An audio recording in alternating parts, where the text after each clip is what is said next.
Guilherme, todo esse processo, desde a procriação até esse monitoramento que vocês fazem, que é a última fase, quanto tempo levou? Então, o processo em si, de reprodução até a soltura, é relativamente rápido. Nada menos que 2 anos, né?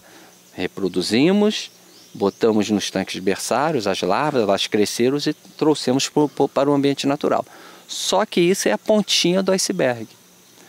Conforme eu havia dito, a nossa estação é um banco genético, né, como um zoológico. Nós temos populações, por exemplo, de piabanha capturados em no mínimo 6 rios diferentes. Para quando chegar o momento da reprodução, a gente utilizar peixes de diferentes rios. Agora, juntar esses, por exemplo, 200 indivíduos selvagens numa estação como essa, demorou nada menos que 15 anos. Então, se nós considerarmos o primeiro dia de coleta de reprodutores, depois os nossos colaboradores voltando para a academia, fazendo seus mestrados, doutorados, para desenvolver pacotes tecnológicos de reprodução, né? Depois começar a reproduzir, 2 anos para o peixe crescer e soltar, são 20 anos. Né? Mais 20 anos para trazer uma espécie novamente para a calha do rio, é uma façanha bem feita, a meu ver. Então é um êxito, né?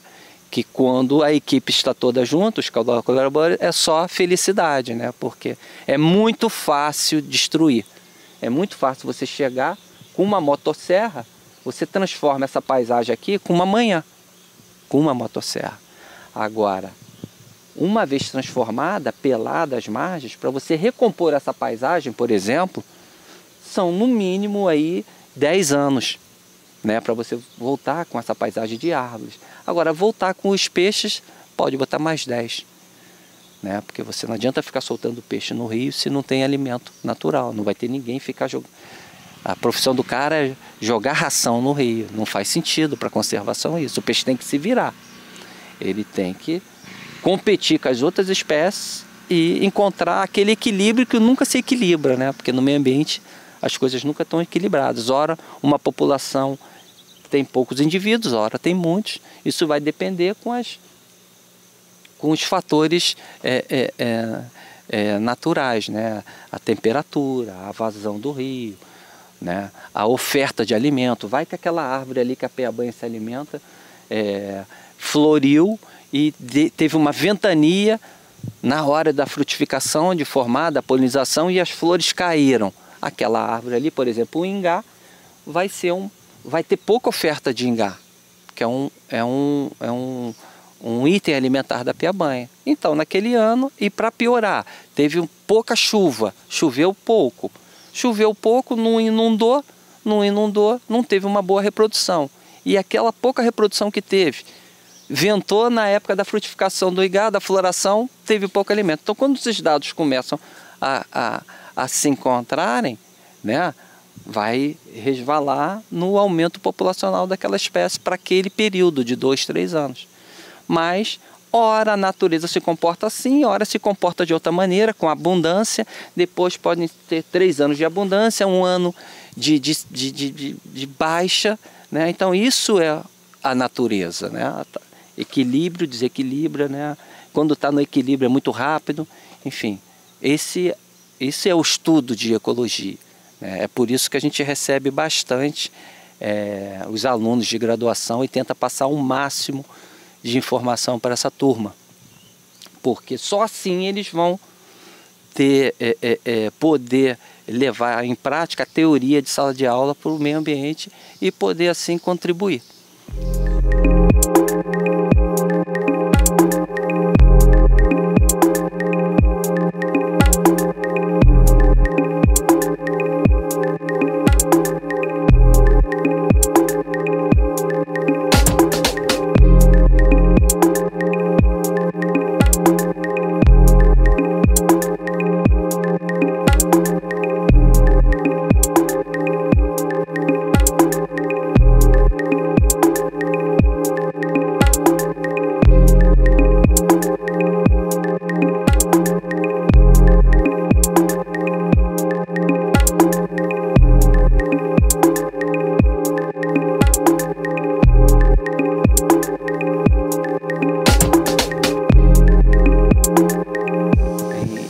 1998, né, aconteceu um acordo de cavalheiros, onde o maior pescador, né, de dourado do Rio Paraíba do Sul, né, um professor de história, se comprometeu de soltar, a partir daquele momento, todos os peixes que ele pescasse, seja o robalo, seja os piaus.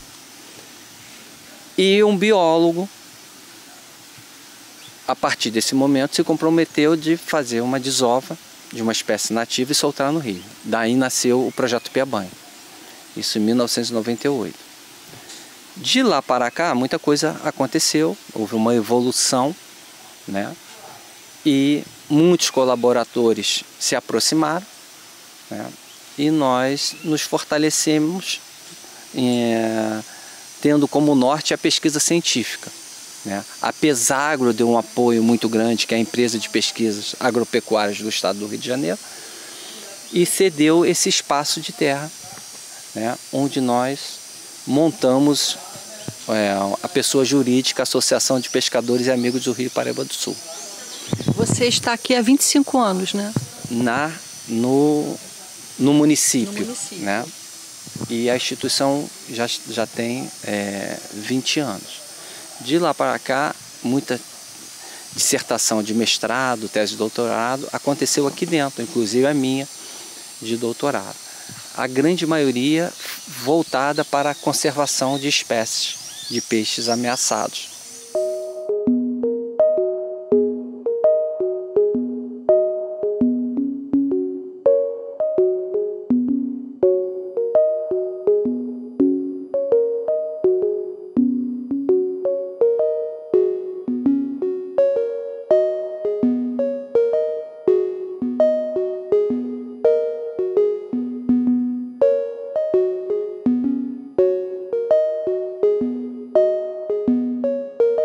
Quais espécies que você trabalha aqui de aquáticas que estão em extinção?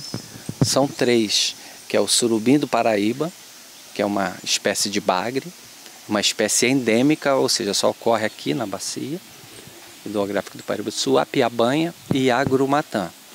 Além dessa, nós trabalhamos com outras, né, que não estão ameaçadas, mas fazem parte das espécies que possuem valor comercial, que é o piau vermelho, o piau branco, a curimatã e o jundiá, que é um outro tipo de bagre. Além dos lambaris, que são as espécies pequenas também. Isso tudo tendo como norte uma política pública denominada Plano de Ação Nacional para a Conservação de Espécies Ameaçadas, que é uma política pública do Ministério do Meio Ambiente. Agora, essas espécies que você citou, né, ameaçadas, foi em função de quê? De um desastre ambiental ou desse problema histórico aqui da bacia do Paraíba do Sul, as plantações de café no século XIX, derrubada da mata? Como é que se deu essa extinção dessas espécies? A bacia hidrográfica do Paraíba do Sul, ela é acometida, já vem sendo acometida desde o século XVIII, né, o grande período assim, de desmatamento, né, quando o desenvolvimento vem para a bacia do Paraíba do Sul. Então foram inúmeros ciclos, né, o ciclo do café, depois do leite, da cana-de-açúcar, né, depois o processo industrial, né, haja vista, nós temos a maior usina siderúrgica do Brasil, ocorre na bacia do Paraíba do Sul, em Volta Redonda. Só para lembrar que o Rio Paraíba do Sul passa por 3 estados, né? Sem considerar que ele passa por 3 estados, Rio, São Paulo e Minas Gerais, onde está o maior produto interno bruto do país, a maior economia do país está dentro dessa bacia. E você imagine, entre 4 e 5 mil habitantes, né, usufruindo da água do Paraíba do Sul, né, e agora parte dessa água indo para o Rio de Janeiro para abastecer uma população de 9 milhões de habitantes e a outra parte indo para São Paulo. Imagina o quanto de água deixa de passar na porção terminal do Rio Paraíba do Sul, que é essa região onde Itaocara está inserido. Que por felicidade, né, por não ter muitos barramentos hidrelétricos é a região de maior biodiversidade, né? A maior região de diferentes espécies de peixe, né? E de outros grupos de animais ocorrem aqui. Quer dizer, teve esse processo histórico que você falou, né, que começa desde o século XVIII, e também houve um acidente ambiental em 2010, né? Não, os acidentes são recorrentes, eles são constantes. Graças a Deus eles estão quietos há uns 3 anos, há 4 anos, que eles não ocorrem em escalas imensas, né? Um deles aconteceu em 2010, que aconteceu em Resende, né? Onde foram derramados em torno de 8 mil litros de endosulfan, um carrapaticida que já foi abolido em diversos países, ainda era utilizado aqui no Brasil, né? Por uma empresa lá em Resende. E ele chegou no Rio e ele veio dizimando populações de Resende até a Foz, ou seja, mais de 600 quilômetros de trecho, né, que esse líquido tóxico foi passando e foi acometendo essas populações. E cada acidente desse vai reduzindo as populações. Se a espécie já estava ameaçada antes desse acidente, imagina depois desse acidente. Quantos indivíduos deixam de existir, né? Então isso vai direcionando por um gargalo de extinção. Esse acidente foi tão grave que foi considerado um dos maiores do planeta, em termos de ambiente aquático, né? Só não foi tão grande quanto o que aconteceu no Rio Doce, né? Mas segundo especialistas é singular o que aconteceu, né, com esse tipo de produto químico.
O terceiro processo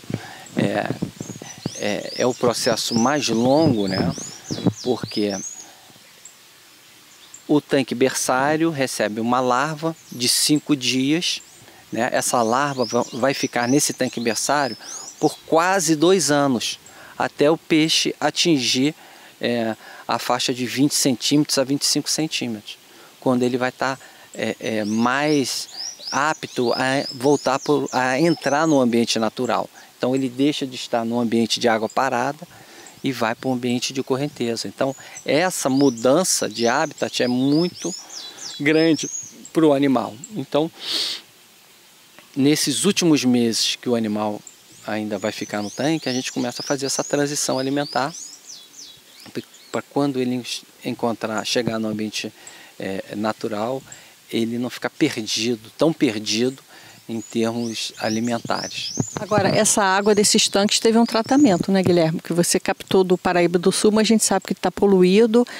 Qual o processo de purificação dessa água aí para fazer esses tanques? Então, para a gente conseguir a licença de operação, né, essa estação passou por um processo de licenciamento ambiental, nós tivemos que mostrar né, como que a gente ia tratar da água. Então nós fizemos, no local da captação, nós coletamos a água, seguindo a metodologia de análise, né, oficial, mandamos para um laboratório e mostrou que a água chegava com uma carga orgânica elevada de nitrogênio e fósforo.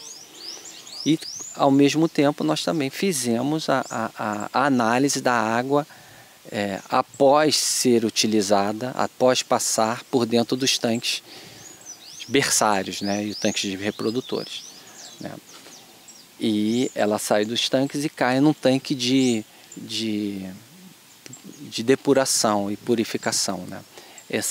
Esse tanque é formado por um tanque escavado, né, ele é composto por um tanque escavado e a superfície dele é tomada por uma planta aquática, que é a jigoaga ou aguapé, né. O sistema de raízes dele fica tão prolongado, né, que ele absorve todo esse nitrogênio e fósforo. É tudo que a planta precisa. Então a gente pode dizer que a nossa água, né, ela entra com uma qualidade ruim e ela é devolvida ao rio com uma qualidade muito superior à captação. Isso faz parte da nossa responsabilidade ambiental.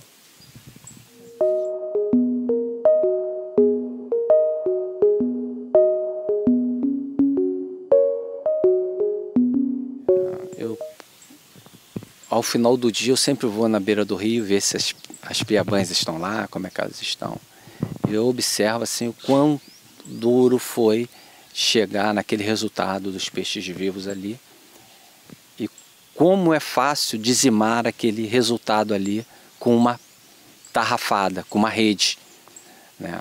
Então eu paro e penso que o ser humano, cada um consegue fazer o seu melhor, né? Uns direciona o seu melhor para restabelecer uma espécie que outrora foi abundante, como na década de 50, que a piabanha era a quarta espécie mais pescada, e até um tempo atrás entrou numa lista oficial de ameaçada. Então, isso é o seu melhor, conseguir retornar. E também existe o outro seu melhor, que é seu melhor tarrafiador, né? Não se importar que aquela espécie está para desaparecer do planeta e não se incomodar com isso e jogar a tarrafa mais aberta possível e acabar com um trabalho de 20 anos. Né? Então a gente aproveita esse momento para dizer que tudo tem seu tempo. Agora é o tempo de raciocinar, de mentalizar o que nós queremos para o futuro. Né? Eu acho que agora é o momento, né, focal, né, nossa instituição trabalha com peixe, de focar no peixe, deixar que as populações se restabeleçam, né, e depois, uma vez restabelecido, começar a usar práticas mais adequadas, né, em relação à pesca. Hora nenhuma fazemos apologia de não se deve pescar, não se trata disso. Até porque a pesca é a atividade mais antiga, né, da humanidade, né? Um dos apóstolos era pescador, né? Então a gente acha que o pescador, sim, a pesca tem que existir porque o peixe é uma proteína extremamente saudável, né? E a pesca em si gera milhares de empregos aqui nesse trecho que vai de Além Paraíba até a Foz, né? Há um tempo atrás nós fizemos um inventário, passava de 1000 pescadores que viviam direto ou indiretamente da pesca. Mas, do jeito que está, não faz mais sentido. Pescar na Piracema, não faz mais sentido pescar na Piracema. Piracema é o momento do peixe, é o momento dos peixes se propagarem, aumentarem suas populações. E pescando o reprodutor, você está acabando com a galinha dos ovos de ouro. Essa galinha daqui a 3 anos não vai existir, não vai botar ovo. Então, isso é uma das práticas que deveria acontecer. Já foi pior? Já foi, agora as coisas já estão muito melhores, né? Um dos grandes parceiros nossos é a colônia de pescadores E21, que preconiza também, está preocupada com isso também. Outra prática que deveria ser utilizada é utilizar tamanhos de malha que permitisse pegar só peixes que já fizeram a primeira reprodução, ou já desenvolveram o papel dela, já desovaram. Então, teoricamente, já podem ser abatidos. Agora, não faz sentido é pegar peixes imaturos, peixes pequenos. As peixarias ainda compram peixe pequeno. Se a peixaria deixar de comprar o peixe pequeno, o pescador não vai ter como levar o peixe pequeno. Então, essa visão de que temos que pescar o máximo possível já não é mais condizente com o tamanho do estoque pesqueiro. Isso só aumenta a possibilidade das espécies se extinguirem. Agora, quando a gente fala num acidente ambiental, a pesca deixa de ser o maior dos problemas. A poluição química é o grande problema. A quebra de uma rota migratória, como a hidrelétrica, é um problema quase irreversível, ou irreversível. Só vai ser reversível se você tirar a hidrelétrica da calha do rio, porque os peixes não podem subir. Então, nós estamos em 2018, estamos caminhando para uma evolução ambiental condizente com o nível que o Brasil ocupa em termos de biodiversidade, mas nós pesquisadores e ambientalistas começamos a ficar preocupados quando a gente escuta no noticiário que o Brasil vai sair de um acordo de Paris, que o Brasil não vai mais sediar uma conferência de mudanças climáticas, como o que ficou acordado anos atrás, que nós seríamos os anfitriões da COP25. Então, qual o futuro que os pesquisadores enxergam disso? Nós ficamos bastante temerosos. Nós estamos no momento de vanguarda, de sermos estarmos na cabeça da conservação, porque nós temos uma Mata Atlântica, nós temos um Pantanal, nós temos um Cerrado, nós temos uma Caatinga, nós temos os Pampas Gaúchos, nós temos a grande floresta amazônica. Então, qual é a nossa maior vocação? Eu pergunto a todos. É o turismo, é a conservação. Quanto um turista não pagaria para ver uma onça pintada? O quanto um turista não pagaria para ver uma reprodução de um surubim? Tá com surubim na mão. O quanto a gente deixa de aproveitar isso tudo. E quando a gente olha que o que está sendo falado, políticas futuras, é abrir a Amazônia para o desenvolvimento, é diminuir o licenciamento ambiental para facilitar os empreendimentos, eu penso que algo está errado. Enfim, como bom brasileiro, a esperança é a última que morre e temos pouco tempo. O tempo que temos, a gente não pode ficar parado e a gente tem que fazer o que você viu aí hoje. O que você viu não é o trabalho de uma instituição, é o trabalho de várias instituições, que eu já falei, como a UENF, Universidade Estadual do Norte Fluminense, como a UFRJ, como a Universidade de Mogi das Cruzes, a USP, a Companhia Energética de São Paulo, o INEA. Então, a gente está abraçado. O que depender da gente, ao menos para a fauna aquática do Paraíba do Sul, a gente está disposto a arregaçar a manga. E eu não poderia jamais deixar de citar 3 grandes parceiros. Primeiro é a Pesago, que acreditou na gente, e cedeu esse grande espaço. O outro é o ICMBio, o Instituto Chico Mendes para a Conservação de Biodiversidade, que está de mão dadas com a gente, desenvolve um excelente trabalho através do CEPTA, Centro de Pesquisa de Peixes Tropicais. E por último, o nosso grande patrocinador, que é o Instituto Humanize, que está muito preocupado com essas causas socioambientais e está de mão dada com a gente há muitos anos.